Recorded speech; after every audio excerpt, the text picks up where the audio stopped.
include the Stanyhurst other than briefly in the introduction because it's that bad. And I thought we'd just take a look at it since you guys were interested. I did though, by the way, Google Books is your friend. So last night, right, I'm sitting there and I was in one of these moods. I can't read. I'm sitting there at home and I'm too tired to write anymore. But I'm sitting in my chair and I can't really seem to read either. So I surfed the internet.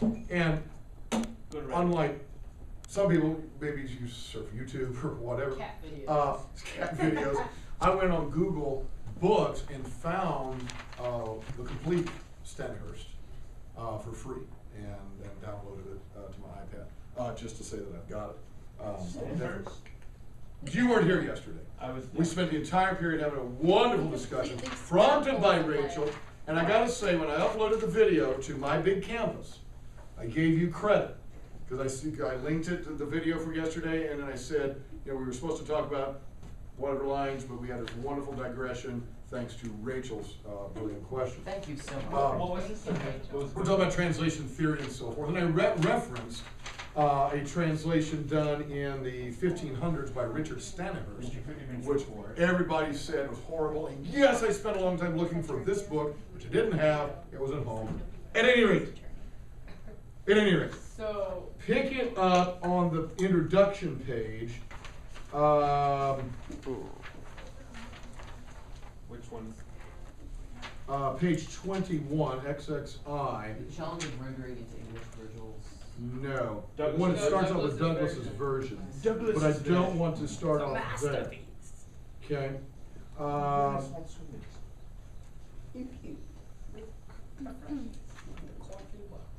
Okay. Go down. Second full paragraph, which is about 40 years later. Everybody see that? Okay. Now, go to the middle of that paragraph and pick up reading where it says, in the half century after Surrey. Howard, Earl of Surrey, did a translation. Pick it up after that. So, in the half century after Surrey. Somebody read for us, Mr. Cooper. In the half century after Surrey, some humanist scholars not only eschewed rhyme, Which means to get rid of. eschewed rhyme, but tried to reproduce in English prosody. Prosody, which is the theory of writing poetry. Is it? The quantitative system of scansion used in Greek and Latin poetry. In this system, syllables are long or short, meaning not as long as long. Not according to stress, but depending on whether the vowel in the syllable is long or short. A vowel preceding two consonants was always long, but the quantity of vowels not followed by two consonants had to be learnt. The first syllable of Monet is short. Monette. That's Monet. yes. Sorry, it's not French. That's quite all right. The first syllable of Honor is long. Okay, now we know that. We know the longs and the shorts. We know that. Okay, pick it up there. Unfortunately, new reader, Brenda. Unfortunately, advocates of quantity fail to understand that although the meter is quantitative, Latin verse is also stressed. The prosody of the hexameter consists of a fixed pattern of dactyls and spondies, which might correspond to the actual stresses of the words or might conflict with them. The fifth foot of a hexameter. All right, we'll go stop there. The guys who tried to do the quantitative meter, which is what Latin is, in Greek, in English, kind of only went halfway.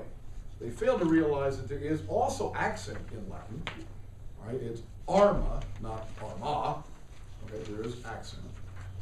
And a good Latin poet like Virgil, and this is way beyond the scope of the high school course, but does a lot of stuff with sound, sometimes having the accent correspond with the long syllable, sometimes he's having the accent off the long syllable, therefore on the short syllable, to create all kinds of particular sonic effects.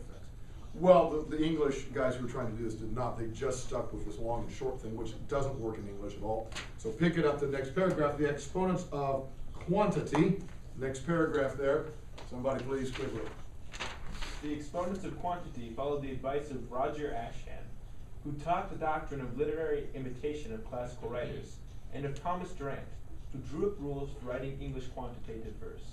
Their crude and misguided efforts, so poor was their ear that they actually supposed Surrey to have composed quantitatively. produced an absurd prosody which totally fails to approach the music of Virgil. Now, if you think that's scathing, I will share with you later some of the stuff that I'm reading right now, some of the scholarship I'm reading right now on the Helen episode is so bitter, hateful, arrogant, and nasty. It is unbelievable. In fact, one article, I'm inclined to disagree with the author simply because of his insufferable arrogance. So this is tame stuff. Yeah, that was pretty to say that it was crude, misguided, and absurd. So poor was there. Now keep going. In 1602, keep going. Somebody. In 1602, when the vogue was over and the experiments abandoned, Thomas Campion wrote in his observations in the art of English poesy that the heroical verse, i.e. quantitative hexameters, had often been attempted in English, but with passing pitiful success. I'm going to use that on somebody's paper. Passing pitiful success. I'm taking my last. Keep going. Passing pitiful. Keep going. Passing pitiful is too kind of a description of Richard Stanyhurst's version of Aeneid 1 through 4, composed when the fashion was at its height, 1584. Oh, now here is a specimen. I don't know how to read it quantitatively, but the spellings are all over the place. First off, 1584 is still at a time when English spelling was not standardized. So there's a wonderful book on a book called Wide as the Waters by a fellow named Benson Bodwick. It's spelled like W-Y. And it's a book on the how the Bible came to be translated into English. And he points out early on that really there was a lot of stuff that was done in biblical translations that solidified the spellings of English words. And he gives one example of the word egg, E-G-G, wildly different spellings that were current with each other. I mean, there was stuff with Y's in it and X's and all kinds of stuff. So there was no uniform spelling. So, I don't know, Dido, the poor princess, galled with such destiny cutting, craves mortal passage. To look to the sky, she repineth. And notice how he spells two and two. He spells it two different ways. One is an attempt to say the T-O-O is supposed to be the long sound, and the other one is supposed to be the short. It doesn't work. The absolute best. So if you look towards the end of the passage, the third line from the bottom of the passage, her burial roundel doth ruck, and crunketh and howling. What? Also on the turrets, the script howling. Read on. Somebody, new reader, Stanyhurst text. Somebody read this next part there. Somebody read this next part. Yep. Text is almost impossible to read. The spelling is entirely unreformed, the language full of organisms, sorely when the word two is to be scanned as a long syllable, it is printed as T-O-O or T-O-E. When the is to be scanned as a long syllable, it is printed as T, which is the E. In line 13, the first the is elided before her. The second B is long. The line is meant to be scanned as four sponges with the dactyl in the fifth but. If ever a poet miswrote and mismeasured English, it was Stanyhurst. Thomas Merton said of him that it seems impossible that a man could have written in such a style without intending to burlesque. Yet it is certain that Stanyhurst seriously meant to write farewell with poetry. Burlesque, do we know what that is? Yeah. What does that mean? Like joking around. Okay, basically, yeah, it's impossible to believe he said this guy wasn't joking, but he really wasn't. He was really trying something serious. So anyhow, just a little sample there. That's how not to translate version. Certainly not on your, certainly not on the AP for heaven's sakes. Although I would be tempted to pay for the Latin credits that you failed to get if you could work the word crunketh into your translation. Is that so? I said I'm tempted. Yes. Ruck and crunk. I realize this is a few hundred years old to us, but even so, it looks like he's like making stuff up. Just making stuff up. The fourth from the bottom. I think you're right. Turrets, the scritch howl like fetchlieth You felt it. What's that even supposed to be? Not the Indian I know. Okay, get back to the real deal. I thought it was book pretty 4. good. Get back to book 4. Wow. Get back to book You know, 4. it's got potential. I've got Ovid in English over here. There's a whole And series of okay. these. And there's another one that I don't have, and I think it's out of print, but I want to give it Homer in English. And this is, again, the same thing. It's a history of the translations and stuff like that. I think we're going to try to translate this, then like the last. Translate Stanyhurst into actual English. Yeah. Poor guy. I feel bad. All right. I know. Why? I mean, Mean. why? He did it. He was like. You have to like, know that when you put yourself out He there. took the time to do 4 books of this. You did 4 books of this, yes. He wasn't like, Oh, hey, this is what? sad. Like, look at this. Not an I'm working experiment. on I feel something. like I feel like he did proofread it. Well, here's what I'm gonna, at some point, because like I say, I did find on Google Books, which, Google has this wonderful project of digitizing as much of the world's great libraries as they can, and this stuff's all free. I downloaded it to my iPad, and I want to read his preface. I'm always interested in reading the translator's preface, and he has a preface, where he is kind of hard to read too, but I'm curious to try to retrieve it. All right. Have you ever been so bored? All right.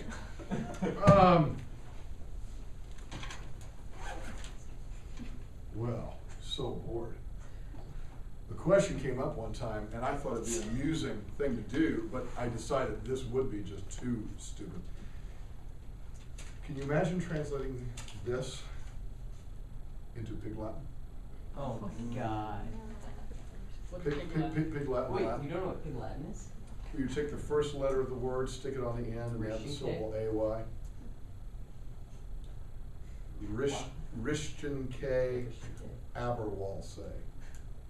So many words, so many Latin words, of course, end in AE or long E, and by medieval times, the AE was pronounced really the same way. It was pronounced with a long A. So if you inquire now, you'll get that kind of pronunciation. So as a way to mock Latin, people who didn't know Latin would develop this bogus thing, and so they just put the sound, so like the name Bobrick would become Aubric Bay, as a way to do it. Well, can you imagine what you needed in Pig Latin Latin? So you've actually Pig Latinized the Latin. Now talk about a pointless exercise. This is Yeah. Somebody asked the question once, and I go, well, that can be an interesting exercise to do, but so utterly pointless. I mean, nonsense is kind of necessary. Like in the brain. It can be, but there's too much nonsense as it is. That's why we haven't cured cancer yet. All right. Wow. Look, if we all weren't so busy playing Temple Run and Doodle Jump, we would have cured half the world's major diseases by now, right? I mean, that's the problem. Reddit. All right. So we left off, and the problem was we're on page, I don't know what, 260. One of them. 216. That's what the Oh, book it says. says, John. Okay. Wow. Well, remember we left off last time. Rumor had fled throughout Carthage, and was really stirring up what, 2 groups of people: Trojans. Trojans and the Carthage. Carthaginians. Neither leader, Dido nor Aeneas, is doing his or her job, and rumor ended up making it out to in line 196 on page 212. Rumor had made it as far as Iarbas. Who is Iarbas? One of the local African kings. He had previously what? Tried to court Dido. She had rejected him, right? De spectus Iarbas. We'd had that line earlier. And he's pretty upset. In the lines that follow, he made an appeal to his father, who is Zeus or Jupiter, particularly Zeus Ammon. And he had said, what's going on here? And in a part that we did not read, which again we used to and they cut out, he has a real insult for Aeneas. I'll have you take a look at it. If you look at lines 206 and following on page 213, he says, in lines 206 through 210, he says basically, hey, Jupiter, are you just throwing around lightning and rumbling the thunder for nothing? Are we afraid of you for no good reason? Because I don't get it. I'm doing what I'm supposed to do, and I don't see you doing anything to help me out here. So maybe you're not all that powerful. Ooh. I think it's a frustrated worshiper. I think it's a frustrated son. And he throws that out there. And he says, look at what's happened here. He says, line 215, he says, now Ile Paris has come. He compares Aeneas with Paris. Famous for what? Stealing another man's woman. Now, admittedly, Dido wasn't Iarbas', but still, he seems like an interloper who has come in. And he refers him to Paris. He says, and he comes with a semi-viro comitatu, with a crowd of eunuchs.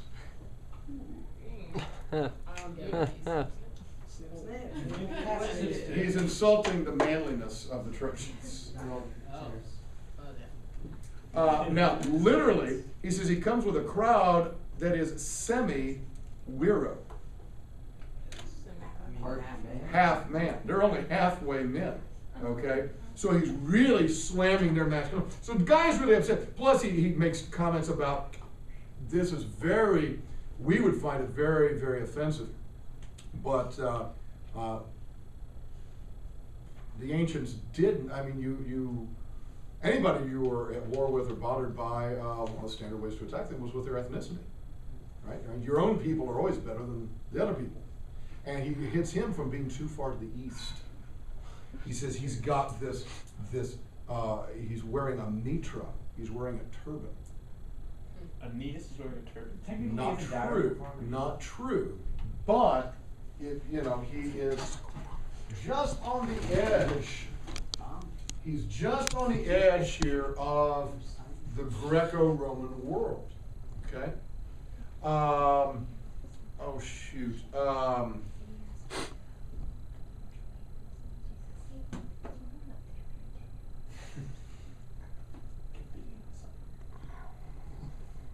Can't remember how. The great king of Persia used to give a slur against Alexander the Great. There were cities. Greece had cities eventually planted along the coast of Asia Minor. Okay, where Troy is. And that was Persian-held territory. So you kind of got this borderland right between the Greek world and the Persian world. Those cities were referred to as Ionic cities. They were from Ionia, which is a region of Greece. Well, the Persian pronunciation of that was Ionis. And the great king of Persia would often refer to Alexander as that Ionis king, meaning that Ionic king. And it was definitely a term of derision. It was a slur. And sometimes it gets translated like that little Greek king. So it's kind of a diminutive sort of slur there. This area kind of still was contested. Whose is it? Well, from Iarbas' position, that is way over here. That guy's a foreigner, and he's a barbarous, and we don't trust him. And plus, he's got crinem madentem. He's got dripping hair. You know how those people do. Those people put oil in their hair and oil in their beards, and we over here in North Africa, we don't do that kind of thing. So he's really insulting him in his prayer to Jupiter in many ways. And of course, it wouldn't surprise me if that's why AP took it out. Anyhow, but it's what it is. And so, Jupiter hears the prayer, and in lines 222 and following, page 214, he sends whom? Mercury. He sends Mercury down, and he says, hey, go tell Aeneas he has got to get going. He cannot be spending time with this North African queen. He's forgetting his destiny, and so he's going to come down. Wing Boy's going to come down there and talk to him. So we pick it up in 259. Ut prima malatis teteget magalia plantis, Aenean fundantarches actecta novantem conspicit. We're still talking about Mercury here. Ut primum as a phrase means what? ASAP. As soon as possible. As soon as possible. Jot it down. Ut primum means as soon as possible. Just like the phrase quam plurimum. means as many as possible. Right? Quam in any superlative is as blank as possible. Right? Venus is quam pulcherrima, as beautiful as possible. Here, ut primum, as soon as possible, just as soon as. As soon as he, meaning Mercury, tetigit Megalia. Cover. Not cover. Tango tangra tetigitactus.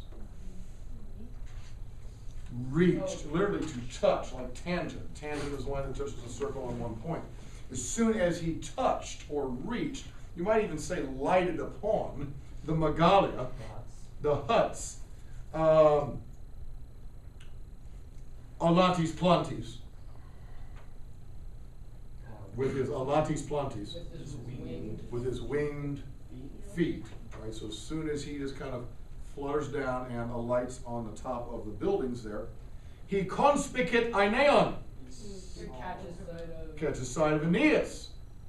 Holy mackerel. Doing what? Fundantem arches. Building what? Citadels and novantem artecta. Building new tecta. Roofs, or by synecdoche, tecta means houses or buildings. First off, let's talk about the style of the line 260. What do you notice in that line for arrangement of words? True. I'm looking at the rest of the line. Oh, this is on the inside. Is it? Oh, so he catches. Okay, Arcus outside. We call that chiasmus. Good. So we got Aeneon. We got participle, noun, participle, right? We got a chiasmus there. Aeneas doing what? Literally laying the foundations, fundantem, for towers and for building new buildings. This is more than just, fun in the hot afternoon with Dido. He's setting up shop. He's helping her build her kingdom. He's seemingly settling in, and this is not his destiny. Adquili stellatus jaspide fulva ensis era terioquarde bat morice laina de missex humeris, dives quae munera Dido fecerat. Tenui telas discreverat auro. Not only that, dadgummit, he's dressing like one of them too. How you dress is significant, certainly in the ancient world. And illy erat, all right, let's deal with that. Yeah, I know it's over 2 pages there, but illy erat goes together. Illy is what case? Anybody want to take a guess? Illy. Dative?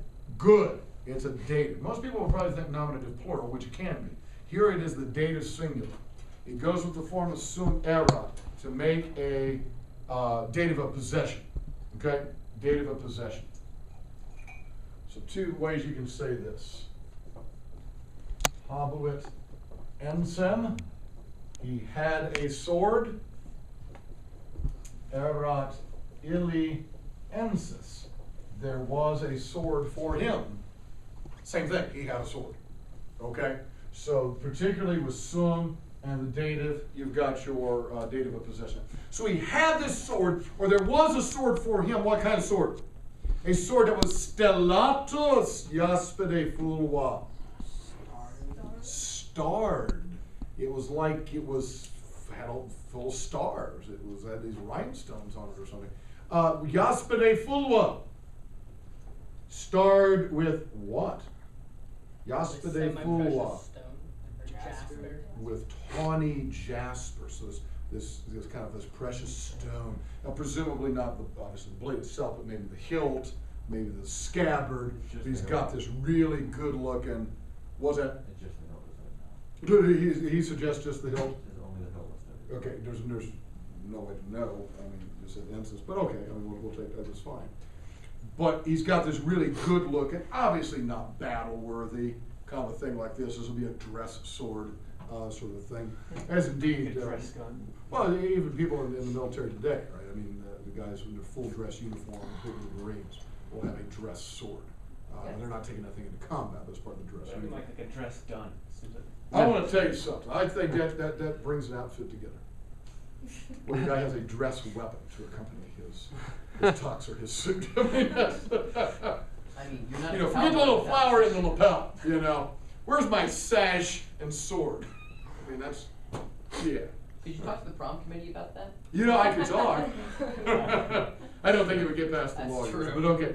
Second Amendment. And no, not only that, he didn't just have that. But what else? Tyrioque ardebat murique laina de missa ex humoris. What else has he got on him? He's got a laina, a cloak, de missa from his humoris, falling from his shoulders. I mean, this guy is, you know, he's on the catwalk there. He's parading around. He's got his dress sword. He's got his cloak, and it is a cloak that are debat with Tyrio Murique. Like it burns. Oh, it just burned almost. It was just hot with Tyrio Murique. Tyrian purple. Murex was a type of shellfish that produced the purple dye. Purple people. Okay? And Is so Tyrian trophy this the is person- rich stuff. Now, Okay.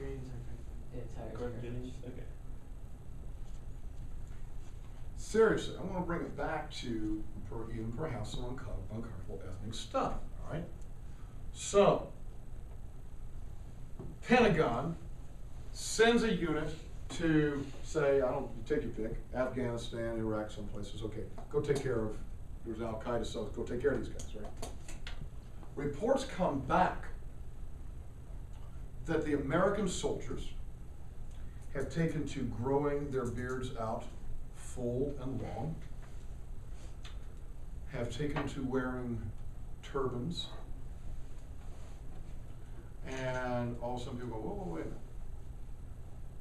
Expected Americans to look like the fatigues that we sent you in and the gear that we sent you in. We don't expect you to look like people would, I guarantee you people would be bothered by that. You can say, well, there's nothing wrong with it. Okay, there would be people bothered by it. And for Aeneas to be adopting the dress, this is what got Alexander the Great in so much trouble. When Alexander the Great was conquering Persia, next thing you know, he starts adopting Persian dress, and especially the Persian headdress of the great king. And his Macedonian warriors were getting pretty upset about this. They're like, wait a minute, you're going Persian. And you're not staying true to your roots. You're not being Greek. Did you ever see the movie, classic movie, Kevin Costner, Dances with Wolves? Yeah. You seen that? Wonderful movie, Dances with Wolves. Are you Kevin talking about Costner. the movie Avatar? Or no, sorry, Pocahontas? Is that? No, definitely not. What? Kevin Costner. Yeah. Kevin Costner plays this northern Civil War soldier. He's wounded. He gets the pick of where he wants to go. He goes out west. He takes over this base. He's the only guy out there. Pretty soon he makes friends with this local Indian tribe, and he are they Sioux? I forget who they. Anyhow, he starts adopting their dress. He lets his hair grow long. He marries one of the girls, actually, who happens to be a white woman who has been living with him, but nonetheless, he starts speaking the language. When the army catches up with him, they think that, as the one guy says, you gone Injun, didn't you? Horrible slur. Horrible slur. You basically turned Indian, didn't you? And they treat him as a traitor. So this is significant stuff. Well, where did he get all this? He didn't go down to the local Walmart. This is all Diwes koi munera dido fakerat. These are all munera. You heard over here? These are all gifts which Diwes dido, which Dido had fakerat, had made. She had made these as gifts, as presentations to him. And he is now wearing this stuff. Now, I gotta be honest. This is suspension of disbelief, because if he's wearing such a gorgeous purple cape and his dress belt, you telling me the guy's getting his hands dirty, rolling up rocks and helping build towers and stuff? I mean, even if I were gonna wear that stuff, I'd put it aside, you know, and I'd put on some blue jeans or something. But anyhow. I don't think they had blue jeans in that time. Okay. Etenui telos discreverat auro. Uh-huh. What else had she done?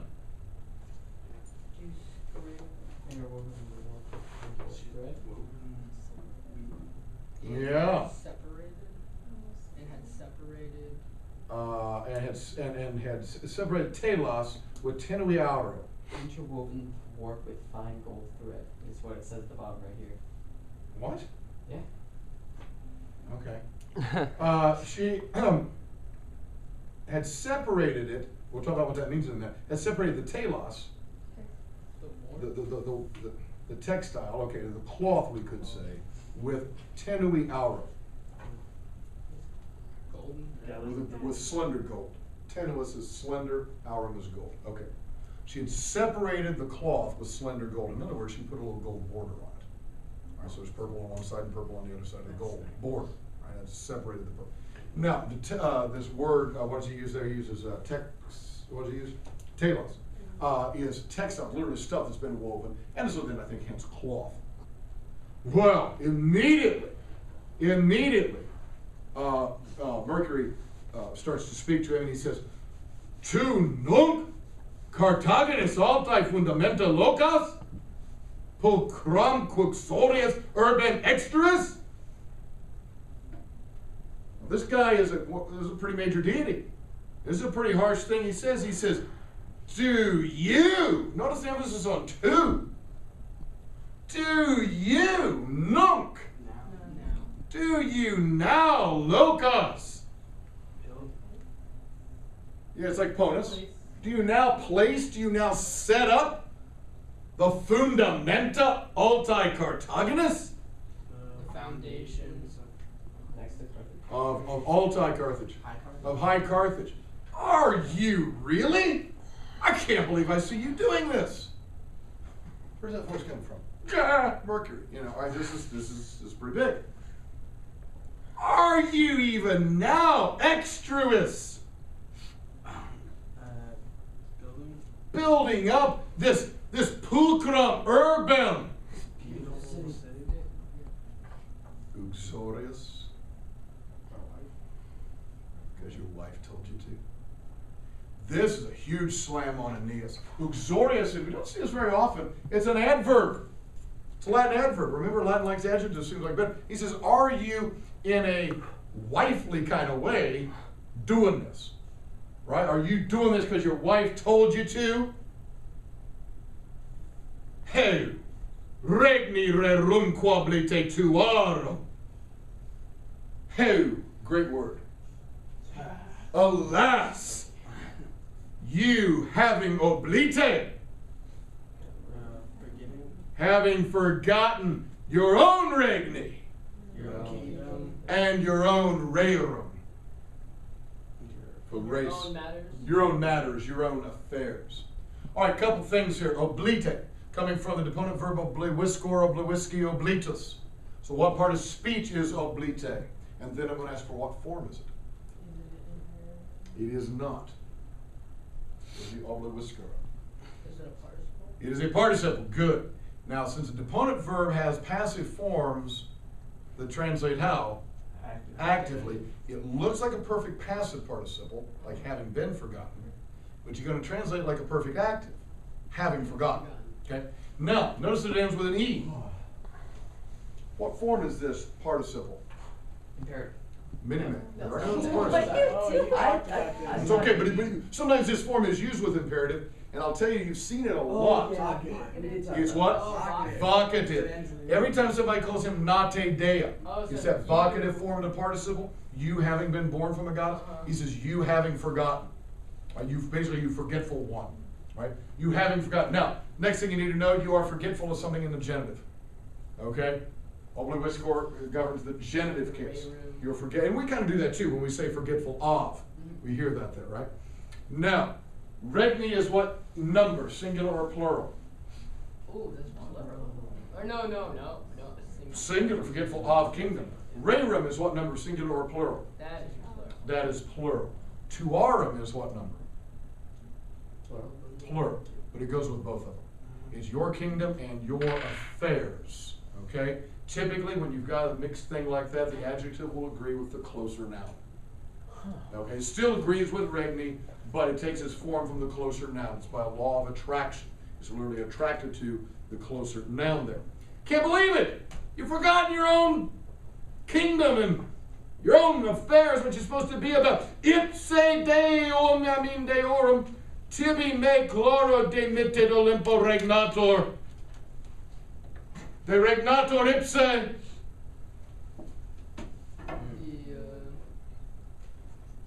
Regnator, the one who regnos. The ruler. The ruler. The ruler ipse. The ruler himself. Deorum. Of the gods. Of course, it's syncopated here to Deum. The ruler of the gods. That's more effective than just saying Jupiter. I want you to understand, mortal boy. Okay? We're talking the big kahuna. The ruler of the gods. Demittit me. Sends me. Notice it's present tense. Where he's getting all up in his face, it's present tense. It's very immediate. The ruler of the gods sends me, Tibi, to you. Claro Olympo. From famous Olympus. Somebody tell me what case is Claro Olympo. Oh, it's ablative. Ablative, good. Ablative is always placed from. What case is placed to? Accusative. He sends me from higher famous Olympus to you.